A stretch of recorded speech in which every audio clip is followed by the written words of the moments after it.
right, let's go over your homework. This is now the chapter 7. Let's see, what was it called? Chapter 7, the mole, homework number 2. First question on there says, well, actually, before I go over that, we have two equations now. We have this one up here where we're counting, 6.02 times 10 to the 23rd is 1 mole.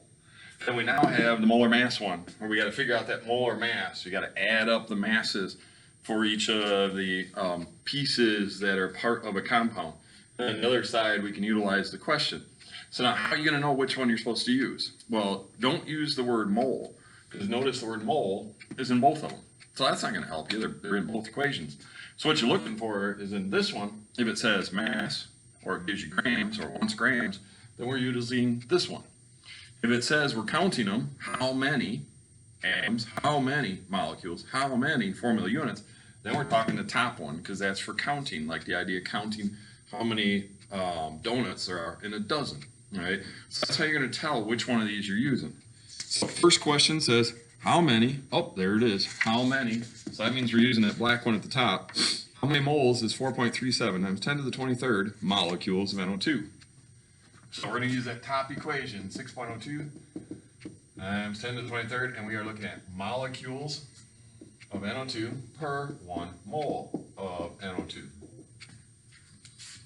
Then we go to the second half. Well, it says we had 4.37 times 10 to the 23rd. So 4.37 times 10 to the 23rd, and that's molecules of NO2 per, we want to know, X moles of NO2. So now from there, we're going to cross multiply. So we're going to go this times 1 and that times X. So we have 6.02 times 10 to the 23rd times X equals 4.37 times 10 to the 23rd times 1. Now we're going to get X by itself. So we're going to divide both sides by this. So now lets me get rid of this, and now I have X all by itself on one side. And then if you type this into your calculator or your calculator, it's 4.37 exponent 23. Remember, don't type in times 10. Divided by 6.02 exponent 23.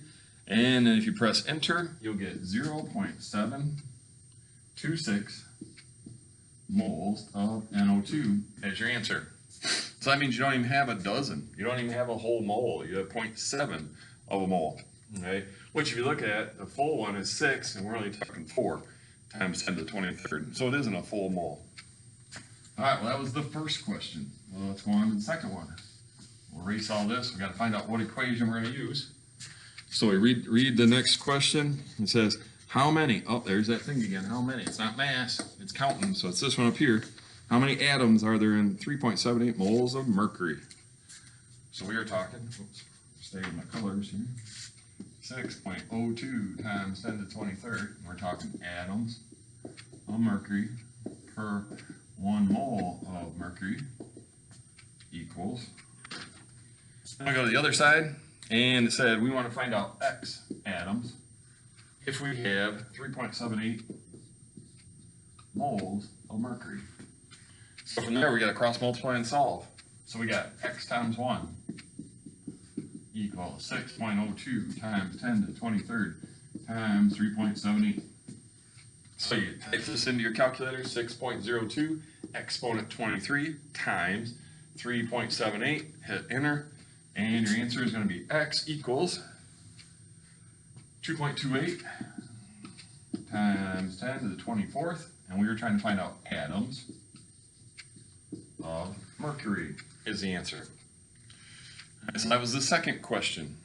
All right, so we'll erase this now and we'll move on to the next question. And again, we've got to find out, okay, well, which equation are we going to use? So we'll read the question and see. So we go to the next one. It says, find the molar mass. Oh, find the molar mass. So that means we're talking about this piece, right? And which part of it? Well, we're just doing this double question mark up there because we got to find the molar mass of these guys. So the first one, we've got HC2H3O2. To find out its molar mass, we got to take how many there are of each one. So I have 1 hydrogen times his mass from the periodic table is 1. Plus, how many carbons do we got? 2 of them. So I got 2 carbons times his mass is 12. Plus, I got 3 more hydrogens, so that's 3 times his mass is 1 from the periodic table. plus I got 2 oxygens times his mass is 16 from the periodic table.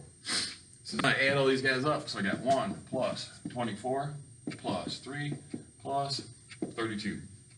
So if you add those up, I'm going to get my cheat sheet here. It'll save me some time. So if I add those things up, I get 98, and that's grams of HC2H3O2 per 1 mole of HC2H3O2. So there's 98 grams if I have a full mole of this. All right. That's all we have to do on this one. It isn't asking any calculations, so we were just trying to figure out this number up here on that. All right, well, let's go to the next one. Next one is sulfuric acid, H2SO4. So we have H2SO4. So again, we're trying to find out the molar mass. So we're going to go, there's 2 hydrogens times his mass from the periodic table is 1.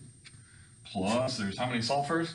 1, because there's no number next to it. So it's 1 sulfur times his mass is 32 from the periodic table. Plus, there's 4 oxygens times his mass is 16 from the periodic table. Now we multiply these guys out and add them up. So 2 plus 32 plus, multiply that out, that's what, 64. So that's what, like 98? Yep. Wow, that's interesting. Same number as the last one, huh? Oh, shoot, you know what? I made a mistake on that last one. That last one wasn't 98. I looked in the wrong spot. We're going to go back to that last one. I made a mistake. So this one's 98 grams of H2SO4 per 1 mole of H2SO4. So that's the answer for this one. I'm sorry about that. We got to go back to that last one and fix that. If you guys were in class, you'd probably be like, wait, math, that's not right, which does happen, unfortunately. I'm not perfect. All right, so let's go back to that last one. We had HC2H3O2, so it was 1 times 1 for hydrogen, 2 times 12, plus 3 times 1 for the hydrogen, plus 2 times 16. So we multiply this out, that's 1 plus 24 plus 3 plus 32. So now if we add that up, and I apologize for this, so that's what? Yeah, that's 28 plus 32. So that's 60 grams of HC2H3O2 per 1 mole of HC2H3O2. So I apologize for that. There's the right answer. It should be 60. And I'm make a line on my thing here so I don't mess that up again in the future. All right, now let's move on to the next one after H2SO4. So after H2SO4, then we have Al2CO33. Ooh, this one's a big one. Al2, and then we got CO3, 3. So we have 2 times the mass of aluminum, which I gotta look that one up on my periodic table. It's 27. I don't know all of them. Plus, how many carbons are there? Well, it looks like 1, and we could do it as 1. I'm gonna do it that way. We're gonna go 1 carbon times his mass is 12. And then we have plus, there's 3 oxygens times his mass is 16. But then we're gonna go all of that times the 3 on the outside. Okay. You can also do it as 3 times 1, so there's 3 carbons and 9 oxygens. You get the same answer. Either way is fine, and that doesn't matter to me. So if we multiply this out, we will get, this is 54. This one in here, we got 12 plus 48 times 3. So that's what, 60 times 3, so that's 180. So we got 180 plus 54, so that's what, 234 grams of Al2CO, let's try that again, CO3 per 1 mole of Al2CO3. Make sure I did that one right. 234. Yep. Okay, so I didn't make a mistake on that one. All right, last one in this one is, we're doing CaBr2, I think, right? Yep. CaBr2.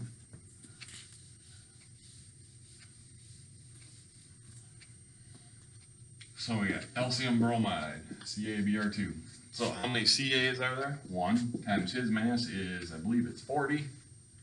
Yep, plus we got 2 bromines times his mass. Got to look that guy up. He's 80. So now we multiply this thing out, so we get 40 plus 160. So that's 200 grams of CaBr2 per 1 mole of CaBr2. All right. That takes us on to the next question, but I'm going to move on to part number 2 because I'm almost out of time on this one. So we'll see you in the next video here.